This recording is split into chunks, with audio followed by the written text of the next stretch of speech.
Hôm nay trời đẹp lắm đây, sao không cùng anh dạo quanh Sài Gòn.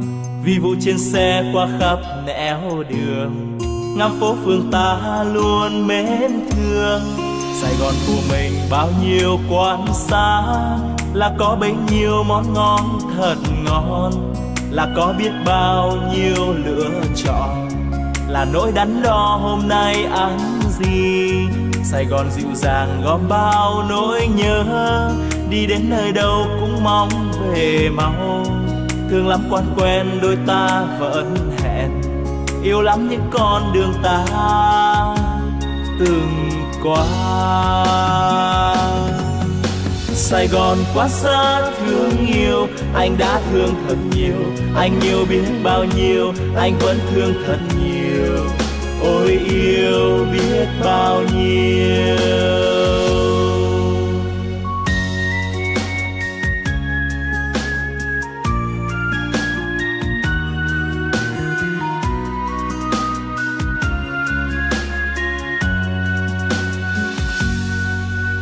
Hôm nay trời nhiều nắng ấm, sao không cùng nhau dạo quanh Sài Gòn. Bon bon trên xe qua muôn nẻo đường, ngắm phố phường ta luôn mến thương. Sài Gòn nhộn nhịp bao nhiêu quán xá, thì có bấy nhiêu món ngon thật ngon, thì có biết bao nhiêu lựa chọn, cùng những đắn đo hôm nay ăn gì.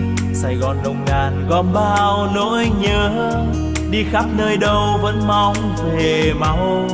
Thương lắm quan quen đôi ta hò hẹn, yêu lắm những con đường ta đã qua.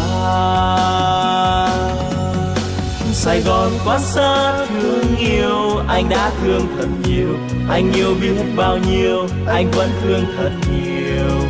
Ôi yêu biết bao nhiêu, anh đã thương thật nhiều, anh yêu biết bao nhiêu, anh vẫn thương thật nhiều. Ôi yêu biết bao nhiêu, anh vẫn thương thật nhiều. Ôi yêu biết bao nhiêu.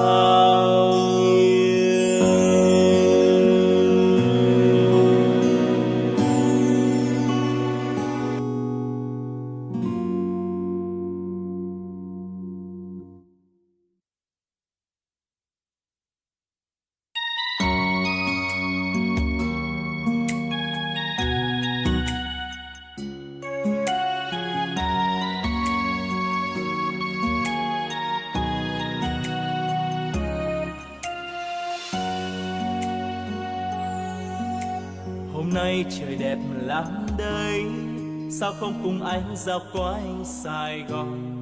Vì vụ trên xe qua khắp nẻo đường, ngắm phố phường ta luôn mến thương. Sài Gòn của mình bao nhiêu quán xá, là có bấy nhiêu món ngon.